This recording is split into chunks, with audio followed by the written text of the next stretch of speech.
The Yom Kippur War in 1973. Prime Minister at the time was Golda Meir. She died in 1978, and her funeral was on a rainy day in Jerusalem.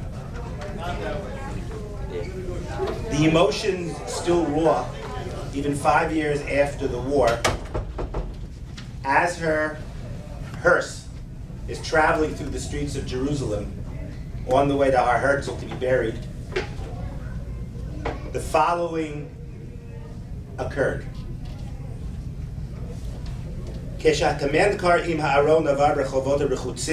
When the hearse traveled on the wet roads of Yerushalayim, on its way to Har Herzl, where the prime ministers are buried, except for Menachem Begin, who chose to be buried with Har Zeitim, with the two people who killed themselves of the instead of being hung. One mother waving her fists at the hearse, Za'aka, screamed out, Golda, Timseri drishat shalom libni shemet b'milchama. Send regards to my son who was killed in the war. Yom Kippur morning in 1973, everybody woke up and it was a regular day. By that evening, many people's lives would never be the same, including this mother. If you take a look at the first slide. Yeah, it's cute. So this is what the Golan looked like October 6th in the morning. This area going down the border by Kumitra was Israeli territory. This is October 6th in the morning until 2 o'clock when the war breaks out. If you go to the next slide, on day number 2, the green arrows, this is now October 7th, represent how far the Syrian army had gotten into the Golan. Depending who you ask and which maps you look like, anywhere between 60 and 75% of the Golan was in Syrian hands by the afternoon of October 7th. Okay, and different stories why the Syrian army stopped where it did and didn't go further. Again, it's a big machloket of historians and military strategists. But by October 7th, in the ballpark of 70% of the Golan Heights was no longer in Israeli hands. It is to this scene, to this reality, that Moshe Dayan, defense minister at the time, visits Northern Command to see what's going on. Now understand Moshe Dayan, the hero of the 56th War, the hero of the Milchemet Sheshet Nedim in 67, probably was already on edge due to his own responsibility in being, having the Israelis being a surprise attack. But he gets up and he sees this, and he returns to one of the bases, and he supposedly starts to break down and uses the phrase, Chorban Bayit Shlishi. We are on the verge of the destruction of the third temple, which was his reference, not that there was a third Beit HaMikdash yet, but that was his reference to the modern state of Israel, and he refers to it as we're on the verge of Chorban Bayit Shlishi. In fact, we'll never know for sure, but it is as a result of this, supposedly Dayan wanted to make a nuclear demonstration at the time. Golda Meir nixes that. Again, there's a lot of debate into what exactly happened. But one of the things that, Dayan, who certainly, though not a religious person himself, did have background from education, very much feared that this would be another Tish'a BeAb, that we were on the verge of losing the country. So one of the areas that I started to research was what were soldiers feeling? What were people feeling? What were soldiers on the front lines feeling at the time? Did people really view it as Chorban Bayit Shlishi? Did people really view it that the country was going to fall apart?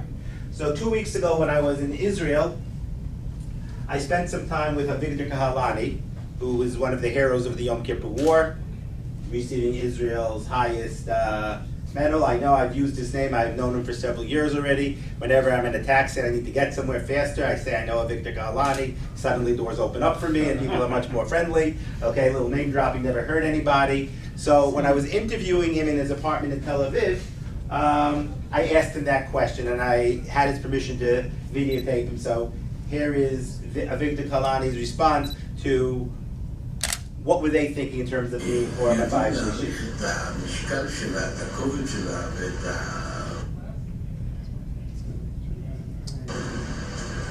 כמעט איבדנו את המדינה בתהליך של זמן ולא באותו רגע שהיא התבצעה. יש הבדל בין אדם שיושב בתל אביב וצריך לסמוך על הכוחות שלו שנמצאים בכל הארץ והוא מקבל חוסר ביטחון עצמי כיוון שהוא לא נמצא ליד ההדק והוא חי מדיווחים שהוא מקבל מכל מקום. אבל יש אדם שיושב על הטנק הראשון והוא רואה את האויב בעיניים. האדם שמרגיש יותר בטוח זה שיושב על הטנק, למרות שהוא ייפגע, אבל הוא רואה את האויב והוא מגיב והוא יורה. ואתה יושב בתל אביב, בבור, 5 קומות מתחת לאדמה, אתה מסתכל על המפות, ואתה רואה כאילו הכוחות זזים בתוך המדינה, ואתה נכנס לחרדה. כלומר, מתי אתה חסר אונים, ברגע שאתה לא יכול לעשות שום דבר, אתה תלוי במי שעושה.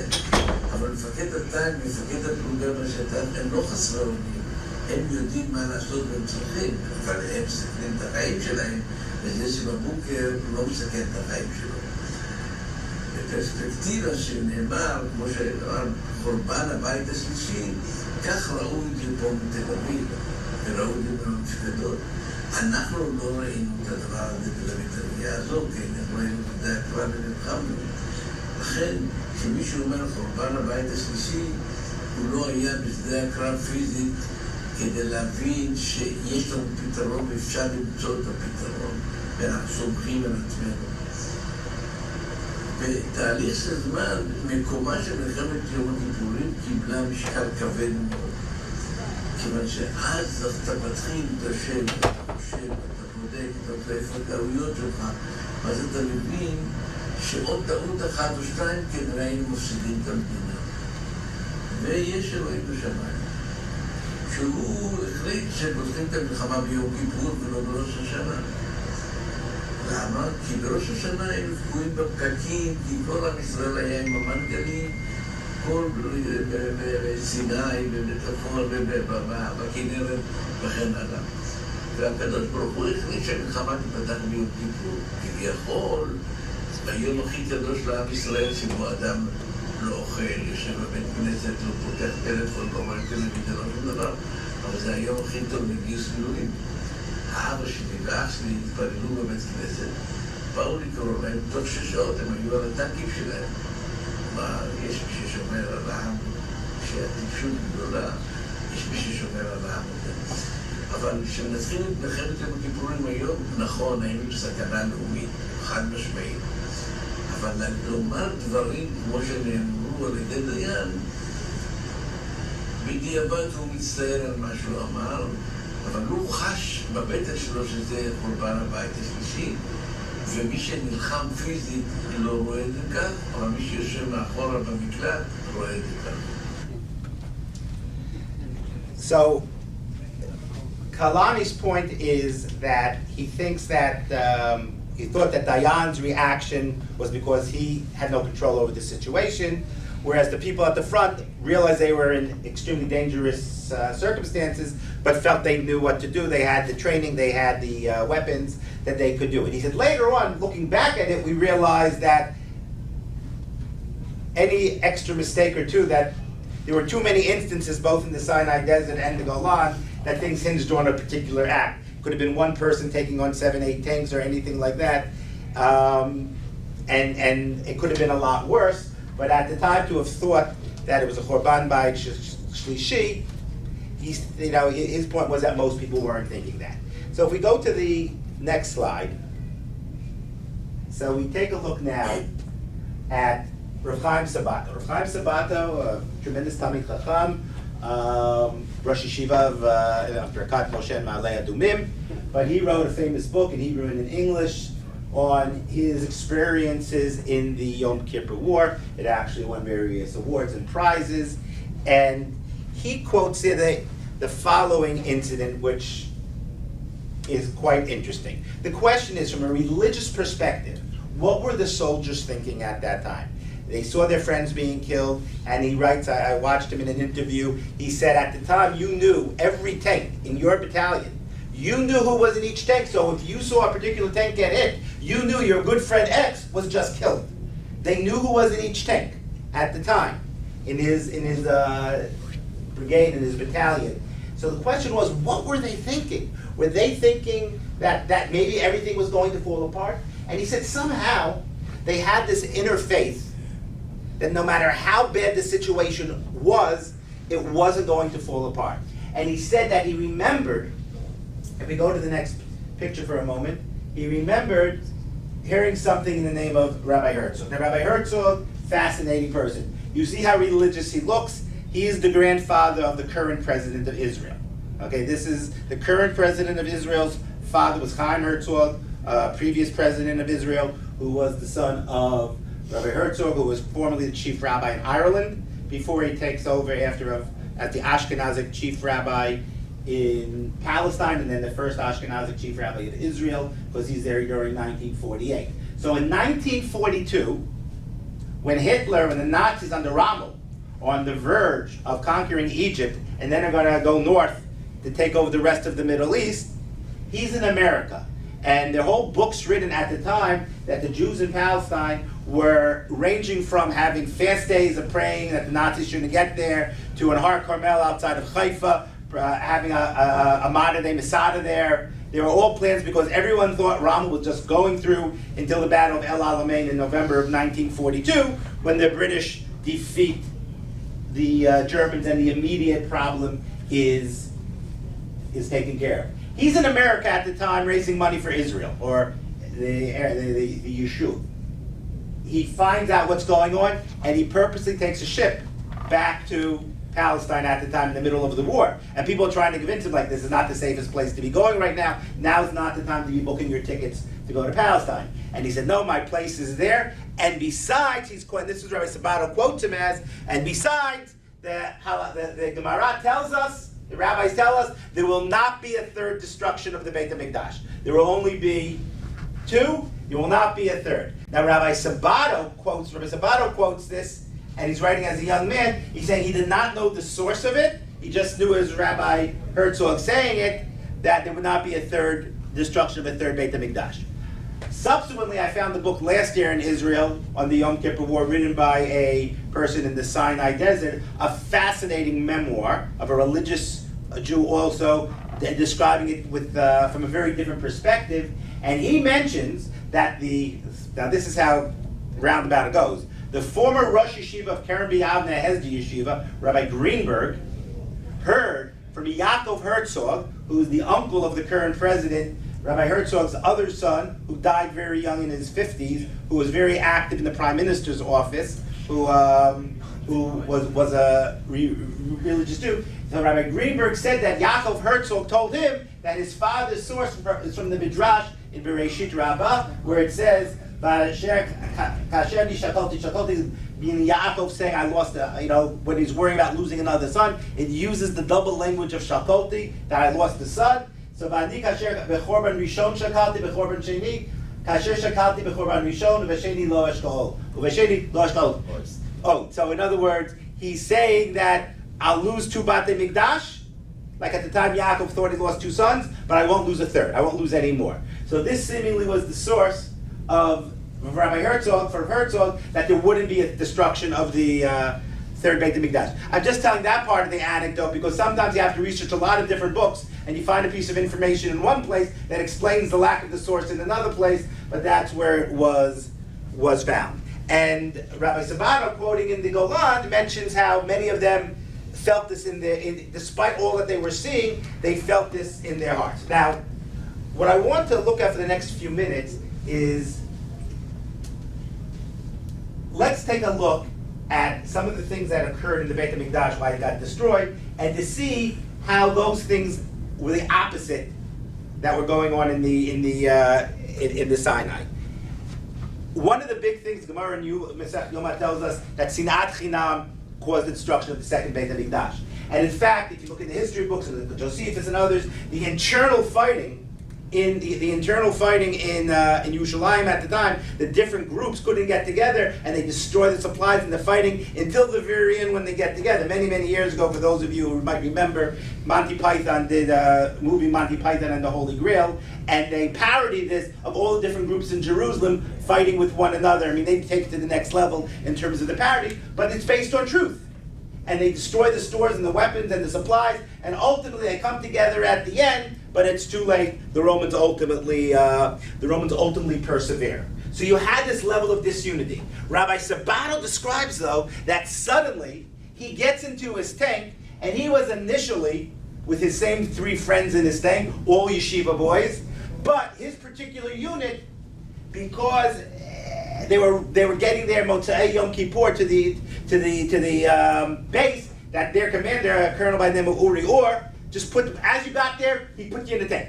Get there, he said, we have no time to wait for your last guy, get in the tank. So he said he's with his two regular guys, or two of his friends, yeshiva guys, and who did they give them as a mifaked, the commander of the tank? Not only an irreligious Jew, a chiloni, an atheist. The guy, let's meet him right at the beginning, he said, I see I have three yeshiva guys here, letting you know I'm an atheist. Okay, that's how he opens up to them. He says, okay, this is what we're going into battle with. Any which way, they go into battle, and after the first day that they're in, they're exhausted. The colonel gives them 4 hours to sleep. You have 4 hours to sleep. This is Sunday night now. You have 4 hours to sleep. Take advantage, because tomorrow we're going back into battle. So they each were going to get 1 hour to sleep. So what does this Chilon, the atheist commander, Rabbi Sabato, do to them? He says, well, look, I'm the commander, so I'm going to let you guys sleep. I need to get the most sleep, so you guys go to sleep. You guys get your hour now, and then I'm waking you three up in an hour, and I'm going to sleep the rest of the 3 hours because I need the most sleep as the commander. Okay? So they go to sleep. Next thing they know, they're woken up. It's 4 hours later. He said this colonel said this atheist commander of their tank felt bad for them that they were so young, and he let them sleep the whole 4 hours. He stayed up doing shmirah the entire night. So Rabbi Sabato was saying, here you have an irreligious guy together with three yeshiva guys fighting together this level of achdut. It was amazing. I heard in an interview that Rabbi Sabato said, another guy in the middle of the thing, a guy with super long hair, he said, a guy that I probably wouldn't even talk to on the bus. You'd be afraid. Jumps on my tank and says, I need a tank. I've had my first 3 destroyed under me already. Okay? This level of Mesirut Nefesh during the battle. So, whereas in Yerushalayim, before the Churban, people who were more or less the same couldn't get along, here suddenly, at the moment of the battle, you had people who were totally from different worldviews managing to fight together and be there for one another. You had this antidote to that Sinat Chidam, this level of Achdut that Rabbi Sabato describes in his book. And again, it's a short book. I would recommend reading it, English, Hebrew, if you get a hold of it. It's hard to get the hold of the Hebrew here, but you can certainly get the English on. The man's name, by the way, is Dov Pasternak. Now, in the book, he calls him Dov Giddy because his good friend who gets killed is also named Dov. So he was afraid that people would get confused with two characters in the book by the name Dov. So he changes the name of the tank commander, but his real name is Dov Pasternak. So that's one example. If we turn to the next slide, I'm sorry, they go to. Okay. Eli Ze'ira, to tell you how much this man is still despised, he was commander of military intelligence, are still blamed for the fiasco of the Yom Kippur. We kept saying there won't be a war, there won't be a war, there won't be a war. Last year in one of the snowstorms, I was cleaning out my car in Queens. We still don't have good snow plows in Queens ever since Mayor Lindsay from the 60s. And I'm cleaning my car and I'm trying to move it out. And in back of me is a 70-something-year-old Israeli guy. And he asks me, could I move my car up a little so he could get his car out? So I make a joke to him at the time, simply saying, well, getting a car out of here is easier than getting a tank out of a ditch like in the Yom Kippur War. To which the guy said, oh, tell me about it. I fought in that war. Okay, to which, once I heard that, for the next 20 minutes I stand outside in the cold with him, interviewing him about his experiences in the Yom Kippur War, because I'm not going to let this and he was in the Air Force, and he told me about one of the generals, this, that, the other thing, and I had a fascinating 20-minute talk with this guy about the Yom Kippur War. We mentioned the name Eli Zeira. He goes, you should know, my friends, we still blame him for the deaths of all our friends. Now maybe that might be, there are others to blame as well, but that visceral hatred of this man for his mistakes are still felt. Now, in truth be told, he was a brilliant man and a brilliant soldier. He was one of the most successful tzadchanim in the Israeli army. In fact, he was Dayan's favorite, and he was considered the likely new general Ramatkal, commander of the army. It wasn't fully his mistake, but they took the wrong guy. You do not take a paratrooper, no matter how successful he is, and put him in the job of head of intelligence. This is a man whose whole life had to be making quick decisions under battle with not dealing with any doubt.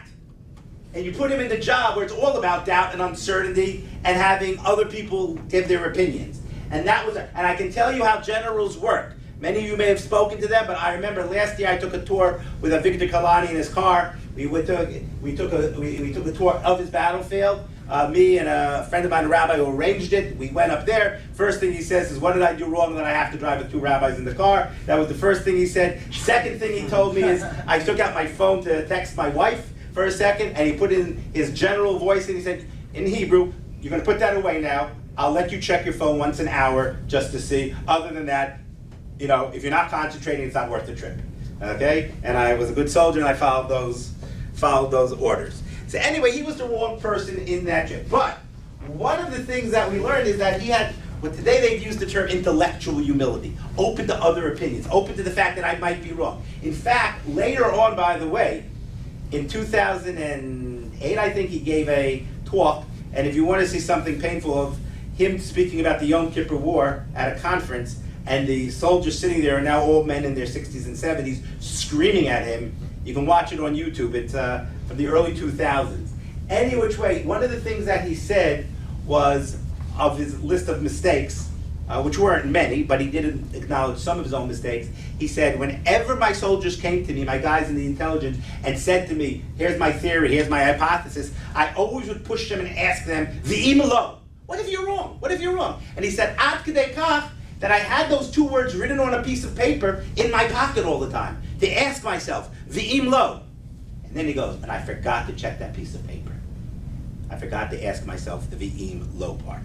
So now you take a look at the famous Marot that I've been quoted in probably 1,000 different shiurim around the country, the world today. So what does the Gemara Gittin introducing the Kamtza Bar Kamtza story tell us?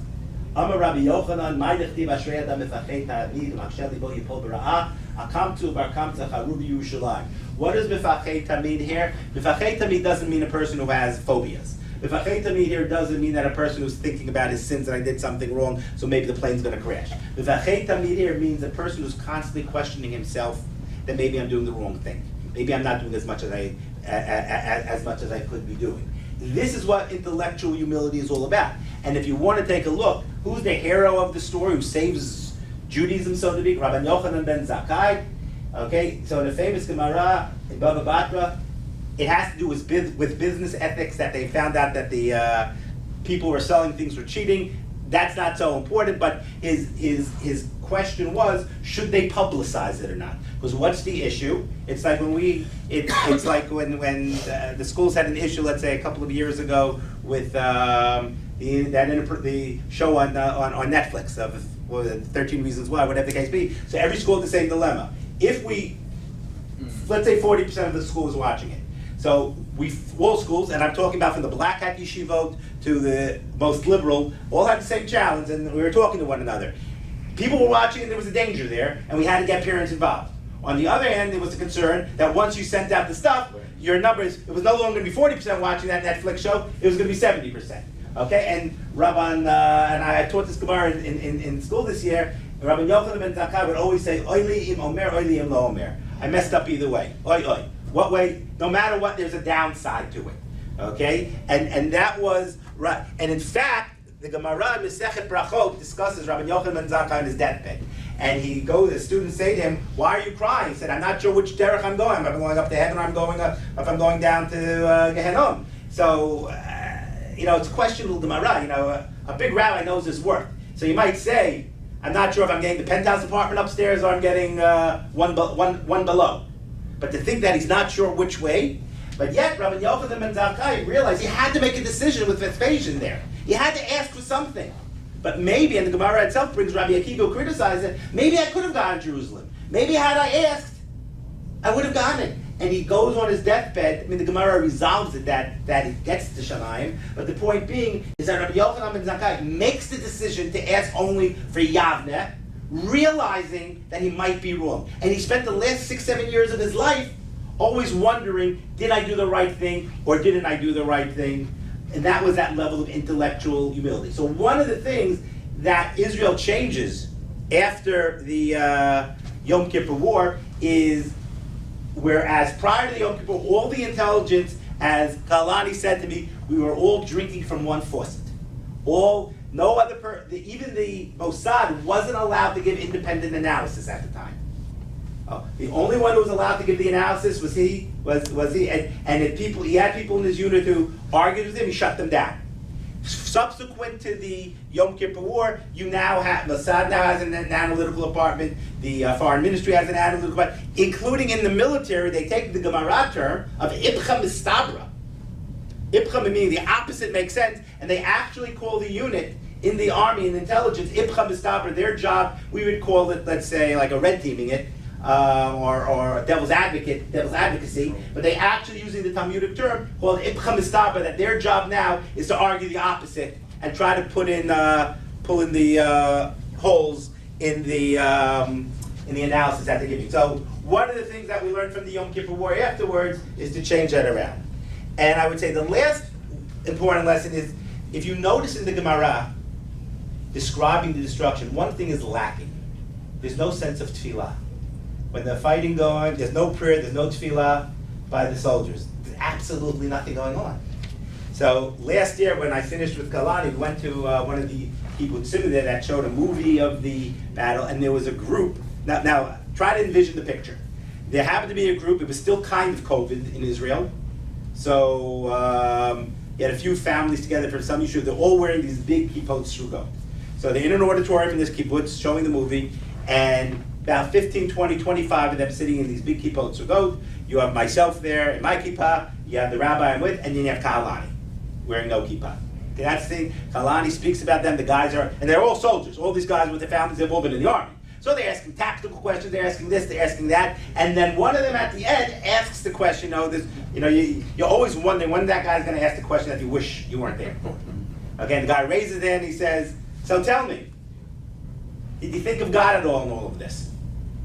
Now I remember seeing an interview with Captain Sully, who landed the plane on the Hudson. So they asked, not a very religious man, so they asked him, were you praying for, were you praying at the time?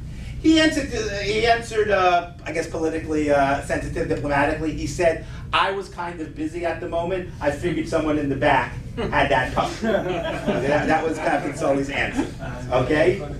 So I was wondering, maybe Kalani was going to give some type of answer like that. Or worse.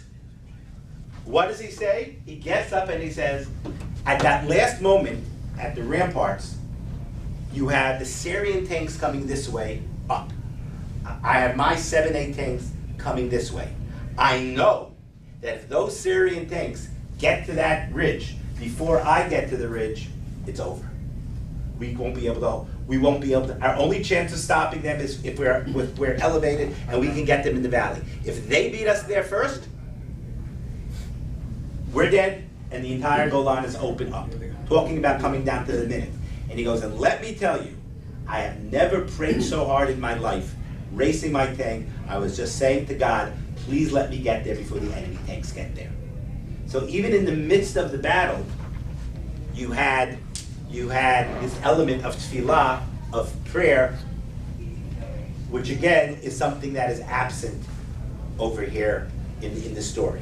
But I want to close, Rav Kook says famously that if it was sinat chinam that destroyed the Beit HaMikdash, ahavat chinam will rebuild it. Now, sinat chinam and ahavat chinam are actually hard terms to really define them with precision. So when, but suffice to say that sinat chinam is a type of hatred where you have nothing to gain, matter of fact you have what to lose by it, and ahavat chinam is being nice to someone when you have nothing to gain by it. So if you go to the last picture, so this is, those of you who have done the Western Wall tunnels in Israel, like, yeah. So I've done it 2 years ago, but my wife was with me this time, so she wanted to do it, so we did it again. So I found, so I needed a tour at 4 o'clock. Usually I like to do the Hebrew tours, because might as well pick up Hebrew, but the only tour that was available at the time we had available was English. Okay, so we get to the tour, and all excited, we make our reservation, and suddenly we see a group of about 30 teenagers from Brazil. Okay?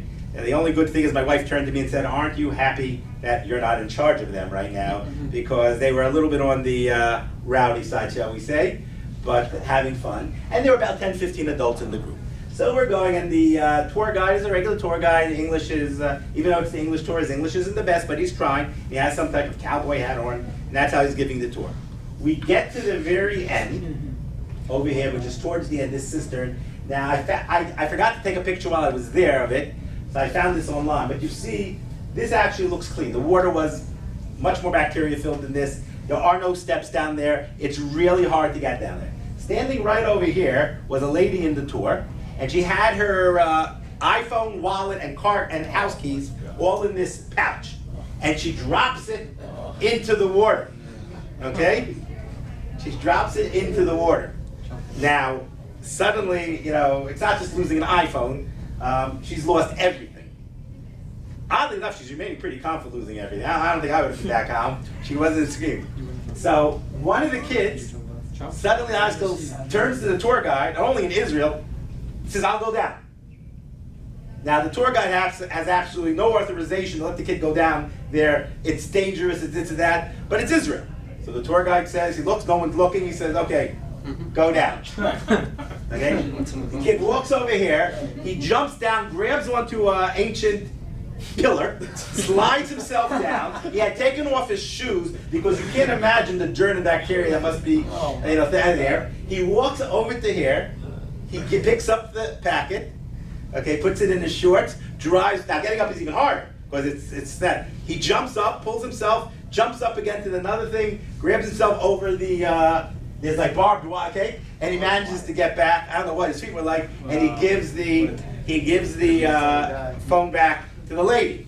The tour guide, also only in Israel, because the tour guide up until this point is just talking archaeology and history. Now he sees this. Okay, this is the end of the tour. We're about to go out to the road to the Arab Shuk. To the Arab Shuk. Exactly. What has he said? He said, now this is the